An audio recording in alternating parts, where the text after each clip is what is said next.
Assalamualaikum warahmatullahi wabarakatuh. Jumpa lagi dengan saya, Mr. Opik Ibra. Kali ini saya akan menjelaskan materi pelajaran IPS kelas 7 semester ganjil terkait submateri dinamika kependudukan di Indonesia. Nah, kebetulan kali ini saya sudah membuat aplikasi mobile edukasi untuk di Android, yaitu aplikasi mobile learning untuk materi dinamika kependudukan untuk kelas 7 kurikulum 2013 semester ganjil. Nah, jika Anda melihat di layar ini, di layar video Anda bisa menyaksikan ada kurang lebih ada profil guru, pengantar, kependudukan, etik dan budaya, dan uji kompetensi. Kurang lebih ada 5 menu nanti yang bisa saya buka. Ya, saya adalah guru IPS dari SMP Negeri 14 Depok.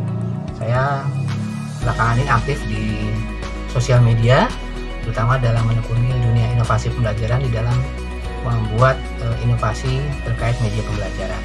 Nah, kembali ke menu utama, bahwa saya hari ini akan menjelaskan tentang materi pelajaran IPS kelas 7 semester ganjil, terutama tentang submateri dinamika kependudukan.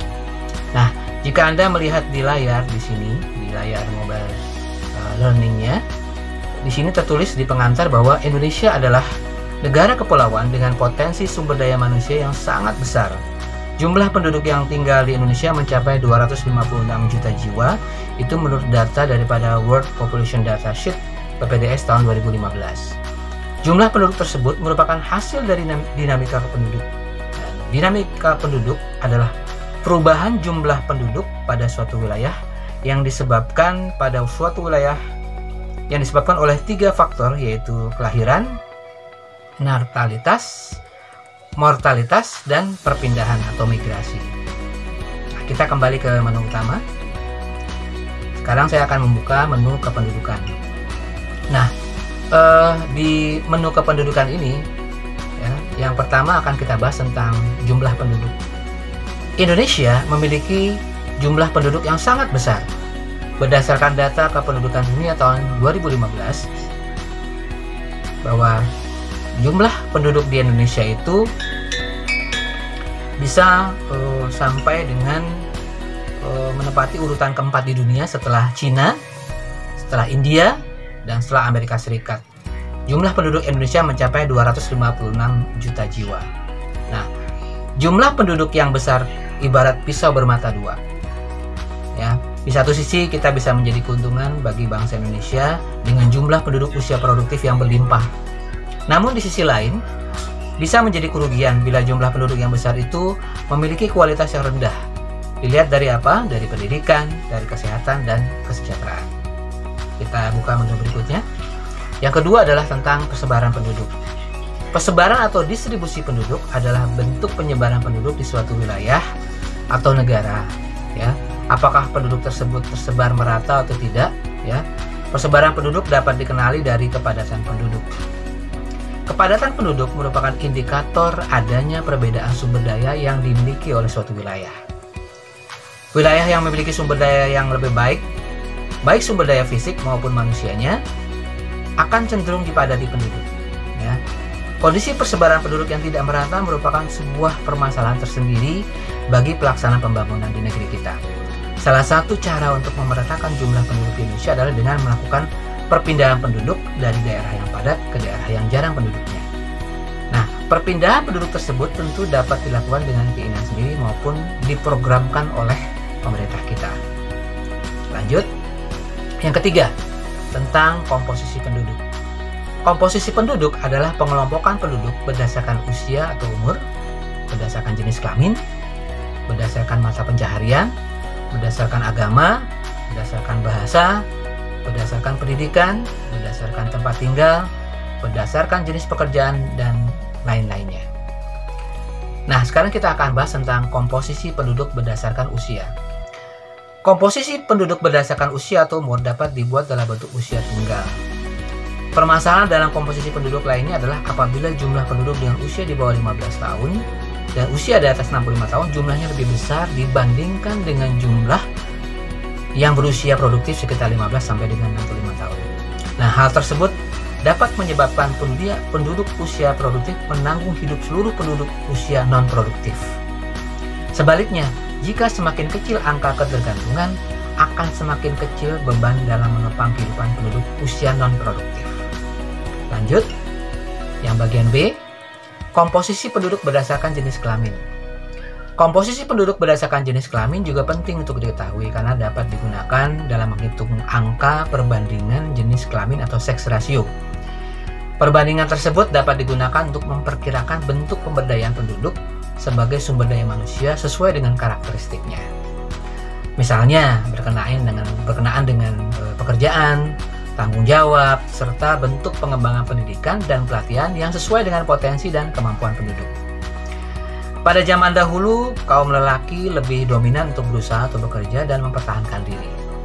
Setelah teknologi berkembang dengan cepat dan modern, sesuai pula dengan prinsip emansipasi wanita, ternyata hampir semua jenis pekerjaan yang biasa dikerjakan oleh kaum laki-laki juga sekarang ini dapat dikerjakan oleh kaum perempuan. Lanjut, yang keempat, pertumbuhan dan kualitas penduduk. Ada beberapa faktor yang mempengaruhi pertumbuhan penduduk, yaitu kelahiran, kematian, dan migrasi. Tingkat pertumbuhan penduduk di negara kita termasuk kategori sedang. Pada periode 2010 sampai dengan 2014, angka pertumbuhannya mencapai 1,4% per tahun. Masalah kependudukan Indonesia dalam kualitas adalah masalah dalam kemampuan sumber daya manusianya. Di Indonesia, masalah kualitas penduduk yang terjadi dipengaruhi oleh masih rendahnya tingkat pendidikan, rendahnya tingkat kesejahteraan, yang kemudian dapat berpengaruh pada pendapatan per kapita masyarakat tersebut. Selain itu, tingkat kesehatan juga merupakan salah satu penentu dari kualitas penduduk. Tingkat kesehatan penduduk merupakan salah satu faktor yang menunjang keberhasilan pembangunan. Mata pencarian merupakan salah satu dari beberapa tolok ukur kualitas penduduk. Mayoritas penduduk Indonesia bermata pencaharian sebagai petani. Nah, materi selanjutnya adalah kita akan bahas tentang keragaman etnik dan budaya di Indonesia. Suku bangsa sering juga disebut dengan etnik. Nah, ciri-ciri suku bangsa memiliki kesamaan kebudayaan, bahasa, adat istiadat, dan nenek moyang. Kita lanjut lagi. Ini aplikasinya saya buka lagi ya. Nah, ciri-ciri mendasar yang membedakan suku bangsa satu dengan lainnya antara lain bahasa daerah, adat istiadat, sistem kekerabatan, kesenian, daerah, dan tempat asal. Menurut penelitian Badan Pusat Statistik yang dilaksanakan tahun 2010 di Indonesia terdapat 1.128 suku bangsa. Kehidupan sosial budaya masyarakat Indonesia sangat beragam. Keragaman tersebut dipengaruhi faktor lingkungan. Keragaman bangsa Indonesia tampak pula dalam seni sebagai hasil kebudayaan daerah di Indonesia, misalnya dalam bentuk tarian dan nyanyian. Keragaman budaya tersebut dapat diketahui melalui bentuk-bentuk pakaian adat, lagu daerah, tarian daerah, rumah adat, upacara adat, dan lain sebagainya. Nah, berikut ini di layar Anda bisa saksikan ada tabel tentang rumah adat. Ya, ada dua kolom, yaitu kolom nama daerah dan nama rumah adat. Di situ mulai dari paling atas ada daerah Nanggroe Aceh Darussalam dengan nama rumah adatnya Krombade. Kalau Yogyakarta, rumah Joglo, Sumatera Barat, rumah Gadang, Bali, rumah adat Gapura, Candi Bentar, Papua, rumah adat Honai, dan wilayah-wilayah lainnya di Indonesia. Kita lanjut lagi. Yang kedua adalah pakaian adat. Berikut adalah dua contoh pakaian adat dari daerah di Indonesia. Nah, kalau Anda lihat di layar di sini adalah pakaian adat tradisional Biliu ya, dan Makuta dari Sulawesi Tengah, dan pakaian adat tradisional Ngambe dari Gorontalo. Kemudian tarian daerah. Ini adalah contoh gambaran tarian daerah ya, tari Sedati dari Aceh dan tari dari Bali ya, tari dari Bali.